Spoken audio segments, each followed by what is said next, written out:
Penstock से पानी आया, पानी आने के बाद में टरबाइन को रोटेट किया, टरबाइन को रोटेट करने के बाद में हमारा जनरेटर घूमा, जनरेटर से हमारी बिजली ट्रांसफार्मर में गई, ट्रांसफार्मर से हमारी जो है लाइन के माध्यम से, ट्रांसमिशन लाइन के माध्यम से घर में बिजली बेसिकली चली गई। Hello friends, welcome to special techno channel. So guys, आज की ये क्लास काफी ज्यादा महत्वपूर्ण होने वाली है बिकॉज इस क्लास में हम लोग डिस्कस करने वाले हैं हाइड्रो पावर प्लांट किस तरीके से वर्क करते हैं, किस तरीके से हम without diesel, without petrol, without gas, बिना ईंधन के केवल पानी से बिजली का निर्माण करते हैं। तो इस वीडियो में हम लोग कंप्लीटली चीजों को समझेंगे और एक बेसिक अंडरस्टैंडिंग एनिमेशन के माध्यम से मैं आपको समझाने की कोशिश करूंगा कि किस तरीके से हाइड्रो पावर प्लांट वर्क करते हैं। आखिर इस वीडियो की जरूरत क्यों पड़ गई उसको थोड़ा सा समझिएगा। देखिए, अभी फिलहाल में आपकी Orissa hydro power corporation limited की वैकेंसी आई हुई है, जैसा कि आप सभी लोगों को पता है। और यदि Orissa hydro power corporation limited के सिलेबस को आप समझोगे तो वहां पर देखोगे कि इन्होंने जो सिलेबस दिया हुआ है वो केवल बुक तक सीमित नहीं है, यानी कि वो कभी नहीं चाहते कि जो भी ट्रेनी यहां पर सिलेक्ट होकर आते हैं, जो कर्मचारी, वो केवल बुक तक सीमित हो। वो चाहते हैं कि जो वर्क होता है उस वर्क से रिलेटेड आपको इंफॉर्मेशन होना चाहिए। साथ ही साथ इससे इन डेप्थ क्लासेस भी आपके होंगे, जैसे कि आपको पता है इसके कोर्सेस में आपकी ऑल बेसिक क्लासेस, यानी कि जो आपके ट्रेड से related classes, WCS, CD, other syllabus total complete हो चुका है। इवन आपका जो टरबाइन, गवर्नर, ये भी क्लास कंप्लीट है, लेकिन ये क्लास नीलामणि सर के द्वारा उड़िया लैंग्वेज में किया गया है।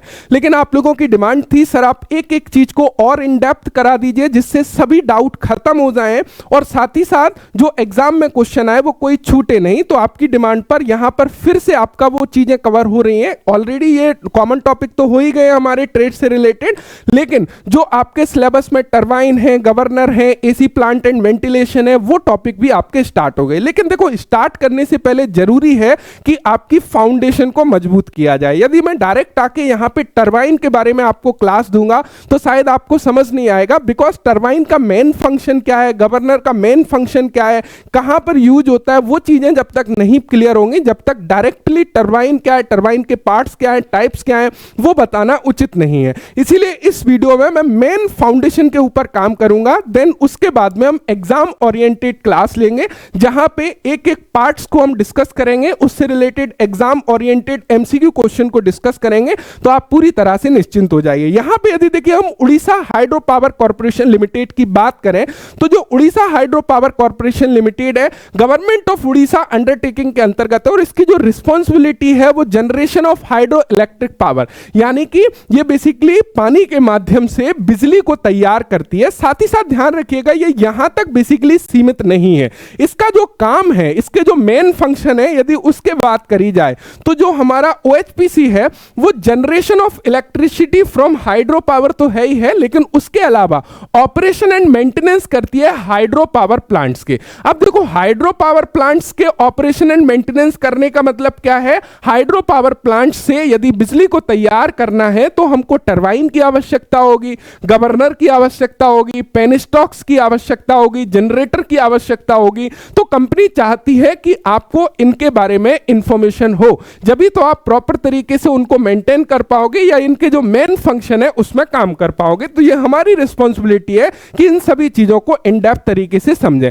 साथ ही साथ उसके अलावा देखिए ये क्या करती है, टरबाइंस, जनरेटर, ऑक्सिलरी हो गया या supporting Orissa power distribution companies को बेसिकली सपोर्ट करते हैं। तो वो इसके मेन मुख्य काम है यदि हम लोग OHPC की बेसिकली बात करें। अब OHPC जो मैकेनिकल ट्रेनी है, इलेक्ट्रिकल ट्रेनी है, अलग अलग जो वैकेंसीज है उसमें वो सिलेबस में इंक्लूड करती है कि आपको टरबाइंस के बारे में नॉलेज हो, गवर्नर्स के बारे में नॉलेज हो, लुब्रिकेटिंग सिस्टम के बारे में नॉलेज हो, बियरिंग के बारे में नॉलेज हो, एसी एंड वेंटिलेशन सिस्टम के बारे में नॉलेज हो। ना केवल ये, जबकि आपको अपने ट्रेड से रिलेटेड मैकेनिकल नॉलेज भी होना चाहिए। जैसे कि आपको पता है आपका जो ऑफिशियल सिलेबस है, यदि हम मैकेनिकल ट्रेनिंग की बात करने लगे, मैकेनिकल ट्रेनिंग का जो आप लोगों को कोर्स एप्लीकेशन में प्रोवाइड कराया, वहां पे हमने सारे ही टॉपिक को कंप्लीट कर लिया है।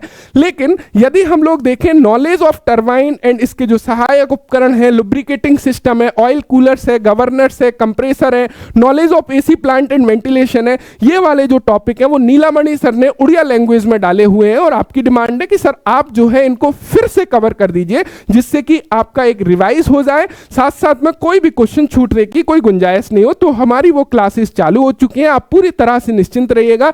ये वाले टॉपिक जिस तरीके से बाकी टॉपिक को मैंने एआई एक्सट्रैक्शन क्वेश्चन के माध्यम से या इन डेप्थ जो है आपको एनिमेशन इमेज दिखा के क्लियर करे हैं, यहां से भी आपका कोई भी क्वेश्चन नहीं छूटेगा, इतना आप बिलीव रखिए। तो यहां पे चूंकि हम लोग एक फाउंडेशन समझने वाले हैं इन सभी के बारे में, उसके बाद की जो हमारी क्लासेस होंगी उसमें हम टरबाइन को देखेंगे, टाइप्स ऑफ टरबाइंस देखेंगे, उससे कैसे क्वेश्चन आते हैं, कौन से पार्ट होते हैं वो डिटेल्स में देखेंगे। लेकिन पहले टरबाइन है क्या, कहां पर हाइड्रो पावर प्लांट में इसका इस्तेमाल होता है, गवर्नर क्या है, लुब्रिकेटिंग सिस्टम क्या है, एसी प्लांट्स वेंटिलेशंस क्या है, इसके बारे में थोड़ा सा इंफॉर्मेशन कलेक्ट करते हैं सो दैट कि आप वहां पे जो क्लासेस हो उनको बेहतर तरीके से समझ सको। अब सवाल आता है, जो हाइड्रो पावर प्लांट है वो पानी से बिजली का निर्माण करते हैं, तो कैसे ये पूरी प्रक्रिया होती है उसको यदि हमने समझ लिया तो इन सभी पार्ट्स के बारे में, टरबाइन के बारे में, जनरेटर के बारे में, फंक्शन भी आपको समझ में आ जाएगा। तो सबसे पहला सवाल आता है, देखिए जब हम लोग पानी से बिजली को तैयार कर रहे हैं, वो हाइड्रो पावर के माध्यम से हम बिजली जनरेट कर रहे हैं, उसके लिए सबसे इंपॉर्टेंट फैक्टर है कि पानी का स्टोरेज करना। तो पानी के स्टोरेज के लिए हमारे को एक डैम की आवश्यकता होती है और जो डैम होता है वो जनरली हाइट के ऊपर बना होता है, यानी कि ऊंचाई के ऊपर बना होता है। उसका क्या रीजन है ऊंचाई पर बनाना, ताकि ऊंचाई पर पानी को स्टोरेज करने की वजह से वहां पे पोटेंशियल एनर्जी हाई हो और जब पानी के फ्लो को हम नीचे लेके आए, पानी के प्रवाह को नीचे लेके आए, तो वो जो फ्लो है वो तेज होना चाहिए जिससे कि हम टरबाइन और जनरेटर को घुमा सकें और जनरेटर को घूमने की वजह से क्या होती है, बिजली प्रोड्यूस होती है, इलेक्ट्रिसिटी प्रोड्यूस होती है। हम घरों में छोटे छोटे जनरेटर का यूज करते हैं, आपने देखा होगा वहां पे हम लोग डीजल डालते हैं, डीजल डालने के बाद में जनरेटर को घुमाते हैं और जनरेटर घूमने लगता है और जनरेटर घूमने की वजह से इलेक्ट्रिसिटी प्रोड्यूस हो जाती है। तो वहां पे हम लोग किसका यूज कर रहे हैं, एक फ्यूल का प्रयोग कर रहे हैं। लेकिन यहां पे हम क्या करेंगे, यहां पे विदाउट फ्यूल उस पानी के फ्लो की वजह से जनरेटर को घुमाएंगे, चूंकि हमारा मेन पर्पस क्या है यहां पे, इलेक्ट्रिसिटी को प्रोड्यूस करना। और इलेक्ट्रिसिटी प्रोड्यूस कैसे होगी, जब जनरेटर घूमेगा, ईएमएफ इलेक्ट्रोमैग्नेटिक फील्ड बनेगी जिसकी वजह से हमारी इलेक्ट्रिसिटी जनरेट होगी, जैसे कि फैराडे का रूल हमारा बोलता है, राइट। तो यहां पे हमारा मेन उद्देश्य है कि जनरेटर को घुमाना। जब हम घरों में बिजली जनरली जनरेटर के माध्यम से जनरेट करते हैं तो वहां पे हम उस जनरेटर को घुमाने के लिए डीजल का इस्तेमाल करते हैं, राइट। तो उस फ्यूल की वजह से वो पूरा प्रक्रिया होती है जहां पे मैकेनिकल एनर्जी कहीं ना कहीं इलेक्ट्रिकल एनर्जी में कन्वर्ट होती है। यहां पे हम क्या करेंगे, उस पानी की मदद से बिजली को बनाएंगे। अब इसमें क्या क्या इक्विपमेंट बीच में काम आएंगे, ये पूरी प्रोसेस कैसी होती है, वो आपको मैं यहां पे समझाने की कोशिश करूंगा, इन डेप्थ कॉमन तरीके से समझाने की कोशिश करूंगा, सो दैट कि एक नींव आपकी बन जाए जिससे कि आगे की क्लासेस जो हो वहां पे जब हम लोग टेक्निकली बातें करें, गवर्नर के बारे में बात करें, जनरेटर के बारे में बात करें, टरबाइन के बारे में बात करें, तो आपके माइंड में यह क्लियर होना चाहिए कि इसकी इंपॉर्टेंस क्या है हाइड्रो पावर प्लांट में। चलिए, तो यहां पे हमने क्या समझा कि यह हमारा एक डैम है जो कि हाइट पर जनरली बना होता है। अब जो डैम है उसका जो पीछे वाला हिस्सा होता है, पीछे वाले हिस्से में क्या होता है, पानी स्टोरेज होता है। पानी जहां पे स्टोरेज होता है उसको रिजर्वर बोलते हैं, यानी कि वहां पे हमारा पानी स्टोरेज है, इसीलिए रिजर्वर बोल देते हैं। आगे का हिस्सा ये है, पीछे का हिस्सा ये है जहां पे हमारा पानी बेसिकली स्टोरेज है। क्लियर है। उसके अलावा यहां पे थोड़ा समझने की कोशिश करिएगा, ये हमारा रिजर्वर है, रिजर्वर के आगे ये डैम का पूरा वॉल कंक्रीट के माध्यम से मजबूत जो है बेसिकली बनाया जाता है। रिजर्वर डैम के पीछे बना हुआ पानी का भराव होता है, यहां पानी को ऊंचाई पर स्टोर किया जाता है ताकि इसमें स्थितिज ऊर्जा यानी कि पोटेंशियल एनर्जी बेसिकली रहे। तो ये वाला जो पूरा हिस्सा है वो हमारा बेसिकली क्या कहलाता है, वो कहलाता है रिजर्वर। अब देखो, रिजर्वर में पानी स्टोरेज है, ऊंचाई पर स्टोरेज है, हाई पोटेंशियल एनर्जी है। यदि हम वहां से पानी को नीचे की तरफ गिराएं तो उसका फ्लो कैसा होगा, स्वाभाविक सी बात है उसका फ्लो हाई होगा, क्योंकि ऊपर से प्रेशर है, नीचे को पानी जाएगा तो पानी तेजी से नीचे जाएगा। तो यहां पे आप लोग देख रहे होंगे कि ये हमारे जहां पे हाइड्रो पावर प्लांट होता है वहां पे इस तरीके से हमारे ये पाइप आपको दिखाई देंगे। तो ये पाइप हमारे जो होते हैं, ये पाइप के माध्यम से उस पानी को लेके आया जाता है, और ये पाइप को हम क्या बोलते हैं? पेन स्टॉक बोलते हैं। क्या बोलते हैं? पेन स्टॉक बोलते हैं। तो इन पेन स्टॉक के माध्यम से उस पानी को नीचे लाते हैं, और यहां पे पूरा हाइड्रो पावर प्लांट बना होता है, पावर स्टेशन होता है, टरबाइन वगैरह सारी चीजें लगी होती हैं, ताकि इस पानी की वजह से यहां पे उनको घुमाया जा सके। क्योंकि पानी ऊपर से नीचे आएगा तो हाई प्रेशर मिलेगा, और उस प्रेशर की वजह से हमारा टरबाइन रोटेट करेगा। तो ये चीज क्लियर है। तो ये हमारे क्या होते हैं? पेन स्टॉक होते हैं। जैसे आपने देखा होगा OHPC की वेबसाइट पर जाओगे या आप कहीं पर हाइड्रो पावर प्लांट देखोगे तो आपको इस तरह के पाइप दिखाई देंगे। ये पाइप क्या होते हैं और ये पाइप किस लिए होते हैं? ताकि उस पानी को, वाटर को हम हाई प्रेशर से नीचे की तरफ लेके आ सकें, और इनको क्या बोलते हैं? इनको पेन स्टॉक बोलते हैं। ध्यान रखिएगा। अब देखो आगे थोड़ा सा यहां पे समझिएगा, जिससे कि चीजें आपकी क्लियर हो। अभी हमने क्या देखा? हमने देखा कि पीछे एक रिजर्वर होता है जिसमें पानी भरा होता है, वो रिजर्वर है। यहां पे हमारा डैम का ये मुख्य मेन आगे वाला हिस्सा है। यहां पे ये जो आप दिखाई दे रहा है, ये हमारा क्या? पेन स्टॉक है। जो अभी हम देख रहे थे, जो पाइप है, उसी को हम लोग यहां पे पेन स्टॉक बोल रहे हैं। इसके माध्यम से पानी आता है। अब चूंकि ये यहां पे ओपन है रिजर्वर में, जहां से पानी इस पाइप में इंटर करेगा, तो इस पानी को रोकने के लिए यहां पे वॉल्व हाउस लगा होता है। वॉल्व हाउस का काम क्या होता है? यहां पे क्या होता है? अलग अलग हमारे वॉल्व लगे होते हैं ना, अलग अलग क्या होते हैं? अलग अलग वॉल्व लगे होते हैं। इन वॉल्व को हम क्या करते हैं? यदि ओपन करेंगे तो पानी का फ्लो पेन स्टॉक के माध्यम से पावर स्टेशन तक जाएगा, समझ रहे हो, और इसको क्लोज कर देंगे तो पानी का बहाव रुक जाएगा। राइट। तो ये चीज तो हमको क्लियर समझ में आ रही है कि जो वॉल्व हाउस होता है, उस वॉल्व हाउस का काम क्या है? यहां पे वॉल्व लगे होते हैं जिसको हम लोग क्लोज एंड ओपन करने के लिए काम में लाते हैं। अब यहां पे क्या होता है? यहां पे होता है मेन पावर हाउस। इस पावर हाउस में ही सारी चीजें होती हैं, जैसे कि जो जनरेटर है, टरबाइन है, गवर्नर है, तो उनको हम लोग समझ रहे होंगे। यहां पे आपको एक सर्ज टैंक दिखाई दे रहा होगा। इस सर्ज टैंक का काम क्या है? मान के चलो लोड हमारा कम हो गया, तो यहां पे लोड कम हो गया तो पानी की सप्लाई कम हो गई या ज्यादा हो गई। तो जब पानी की सप्लाई कम ज्यादा होती है तो क्या होगा? इसके ऊपर लोड पड़ेगा। तो इसके ऊपर लोड पड़ेगा तो ये फट सकता है पेन स्टॉक। तो इसको बचाने के लिए सर्ज टैंक होता है। मान के चलो पानी का फ्लो यदि रोका जाए तो यहां पे क्या होगा? ये पानी है जो प्रेशर इसके ऊपर ना पड़ के इसमें ऊपर सर्ज टैंक में जाने लगता है। या कभी कभी क्या होता है? रिजर्वर में पानी का जो दबाव है, स्तर है, गर्मियों के दिनों में वो कम हो जाता है। उस कंडीशन में हम क्या करते हैं? जो सर्ज टैंक है उससे पानी को नीचे ले जाते हैं, जिससे कि हाई प्रेशर से नीचे पानी जाए और वो किसको घुमा सके? टरबाइन को बेसिकली घुमा सके। तो ये चीज है। अब यहां पे देखो, समझिएगा, यहां पे किस तरीके से टरबाइन होता है और किस तरीके से वो रोटेट करता है, इसको थोड़ा सा यहां पे समझने की कोशिश करिएगा। इसको एक एनिमेशन के माध्यम से समझते हैं, जिससे कि सारी चीजें क्लियर हो जाए। कलेक्टेड वाटर, यानी कि जो हाइट पर कलेक्टेड वाटर है वो रिजर्वर है। ये हमारा पेन स्टॉक है। देखो पेन स्टॉक से पानी आया, ये पेन स्टॉक से पानी आया तो टरबाइन हमारा स्टार्ट हो गया रोटेट होना। जब टरबाइन रोटेट होगा, टरबाइन से हमारी एक शाफ्ट जुड़ी हुई है। देखिए समझिएगा, टरबाइन से क्या है? ये शाफ्ट जुड़ी हुई है। अब जो टरबाइन घूमेगा तो ये शाफ्ट घूमेगी, और इस शाफ्ट से हमारा जनरेटर जुड़ा हुआ है। और जनरेटर में क्या है भैया? जनरेटर में हमारा रोटेटर है, जिसकी मदद से क्या होगा? रोटेटर हमारा घूमेगा। ये देखिए, ये रोटर जो है वो रोटर हमारा घूमने लगा। और जब रोटर हमारा घूमा, या कॉपर वाइंडिंग है, इसकी वजह से ईएमएफ, इलेक्ट्रोमैग्नेटिक फील्ड जनरेट हुई, और उस वजह से यहां से इलेक्ट्रिसिटी पैदा हुई। जब इलेक्ट्रिसिटी यहां से पैदा होती है हाइड्रो पावर प्लांट से, तो उसमें जो वोल्टेज होता है वो क्या होता है? लो होता है। तो उसको हम लोग स्टेप अप ट्रांसफार्मर में ले जाते हैं। सबसे पहले उसके वोल्टेज को हाई करते हैं, देन उसको हम लोग क्या करते हैं भाई? आगे जो है कहीं ना कहीं ट्रांसमिशन लाइन के माध्यम से हमको बिजली बेसिकली आगे जाके मिल जाती है। तो ये तो एक कॉमन सा प्रोसेस होगा। यहां पर भी देख लिए, रिजर्वर से हमारा पेन स्टॉक से पानी आया, पानी आने के बाद में टरबाइन को रोटेट किया, टरबाइन को रोटेट करने के बाद में हमारा जनरेटर घूमा, जनरेटर से हमारी बिजली ट्रांसफार्मर में गई, ट्रांसफार्मर से हमारी जो है लाइन के माध्यम से, ट्रांसमिशन लाइन के माध्यम से घर में बिजली बेसिकली चली गई। तो यहां पे अभी हमने एक सिंपल प्रोसेस को समझ लिया कि किस तरीके से टरबाइन लगाए। अभी हमने गवर्नर की बात नहीं करी।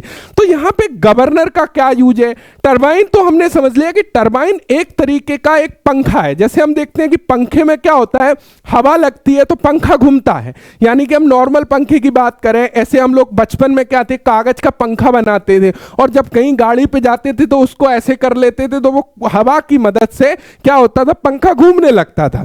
तो यहां पे एक टरबाइन एक तरीके का पंखा है जिसमें बड़ी बड़ी ब्लेड है और उस ब्लेड से क्या होता है, जब पानी आता है और उस ब्लेड पर हाई स्पीड से पानी पड़ेगा तो क्या होगा भैया, वो पानी की वजह से क्या होगा, पंखा घूमेगा और जब घूमेगा तो वहां पे क्या होगा, टरबाइन घूमेगा और टरबाइन यदि घुमा तो उससे सॉफ्ट से जनरेटर जुड़ा हुआ है, जनरेटर में रोटर जुड़ा हुआ है तो रोटर हमारा घूमने लगा। और मेन पर्पस क्या था कि जनरेटर को घुमाना, रोटर को घुमाना, और रोटर यदि हमारा घुमा तो इलेक्ट्रोमैग्नेटिक फील्ड बनती है और जिसकी वजह से इलेक्ट्रिसिटी प्रोड्यूस होती है और उस इलेक्ट्रिसिटी को ट्रांसफार्मर में हम वोल्टेज को बढ़ा के घरों में भेज देते हैं और इस तरीके से इलेक्ट्रिसिटी जनरेट होती है। अब थोड़ा सा यहां पे कुछ इंपॉर्टेंट पॉइंट को समझ लीजिएगा सो दैट कि चीजें आपकी बेहतर तरीके से बेसिकली क्लियर हो। देखो यहां से क्या क्या चीज बेसिकली आपसे पूछ ली जाती है उसको यहां पे थोड़ा सा समझिएगा। जैसे कि हमने यहां पे चीजें पूछ ली, अब जो गवर्नर होता है उस गवर्नर को थोड़ा समझिएगा। देखिए गवर्नर क्या करता है, गवर्नर यहां पे लगा होता है, यानी कि टरबाइन के पहले जो टरबाइन है, यहां पे हमारा टरबाइन है, टरबाइन क्या करेगा, जैसे ही यहां से पानी अंदर जाएगा तो टरबाइन को घूमेगा, ब्लेड के ऊपर पानी का फोर्स पड़ेगा, पानी का फोर्स पड़ा तो हमारा टरबाइन रोटेट किया और टरबाइन रोटेट किया तो जनरेटर रोटेट किया और जनरेटर रोटेट किया तो इलेक्ट्रिसिटी बनने लगी, है ना। जब हमारा यहां से पानी का फ्लो, मान के चलो लोड हमारा कम है ना, तो उस कंडीशन में क्या कर रहे हैं हम, पानी के फ्लो को कम करेंगे। पानी के फ्लो को कम और ज्यादा करने के लिए यहां पे गवर्नर लगा होता है। गवर्नर क्या करता है, ऑटो ये चीज करता है कि भैया कितने लोड की आवश्यकता है तो उसके हिसाब से कितने पानी के फ्लो की आवश्यकता है, तो जितने पानी के फ्लो की आवश्यकता है उस हिसाब से गवर्नर पानी के फ्लो को कंट्रोल करता है। तो एक तरीके से हम क्या बोल सकते हैं, एक तरीके से हम बोल सकते हैं जो गवर्नर होता है, देखिए गवर्नर हमारा एक तरीके से जुगाड़ है इस तरीके से, तो गवर्नर जो पानी का फ्लो है जो हमारे पेनस्टॉक से आ रहा है और जो टरबाइन को मिल रहा है उसमें कंट्रोल करने का काम करता है कि वो फ्लो को कितना देना है टरबाइन तक और कितना नहीं देना है। अब देखो ये हमारा टरबाइन होता है, इस टरबाइन में थोड़ा कुछ चीजों को समझिएगा। टरबाइन में हमने क्या देखा, ये तो है हमारा नीचे वाली टरबाइन ब्लेड होती है और टरबाइन ब्लेड का मेन काम क्या होता है कि भैया इसी की वजह से तो हमारा पूरा ये शाफ्ट घूमेगी और शाफ्ट जब घूमेगी तो आगे तो जनरेटर जुड़ा ही है, हमारा रोटर जुड़ा है, तो हमारा ब्लेड के ऊपर पानी पड़ा, पानी पड़ा, वाटर फ्लो पड़ा, वाटर फ्लो पड़ा तो ये पंखा घुमा और ये यदि घुमा तो क्या होगा, ये शाफ्ट घूमी, शाफ्ट घूमी तो रोटर घुमा। यहां पे आप देख रहे हो विकेट गेट नजर आ रहे हैं, विकेट गेट का काम कंट्रोल करने के लिए पानी का पहले क्या लगा हुआ है, गवर्नर लगा हुआ है, तो गवर्नर भी पानी के फ्लो की डायरेक्शन को कंट्रोल करना, ये दोनों काम क्या कर रहा है, दोनों काम हमारे विकेट गेट कर रहे हैं और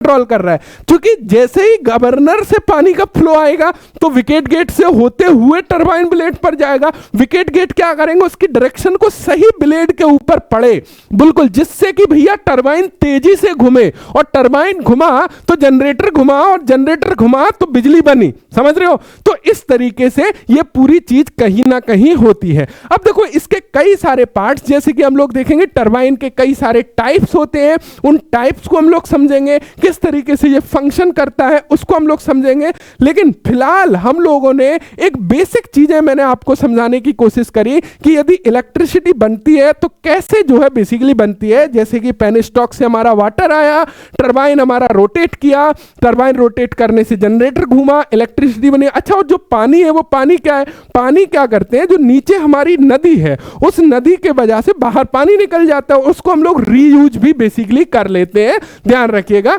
पानी को। तो ये जो है हमारा इस तरीके से पूरा सिस्टम बेसिकली होता है।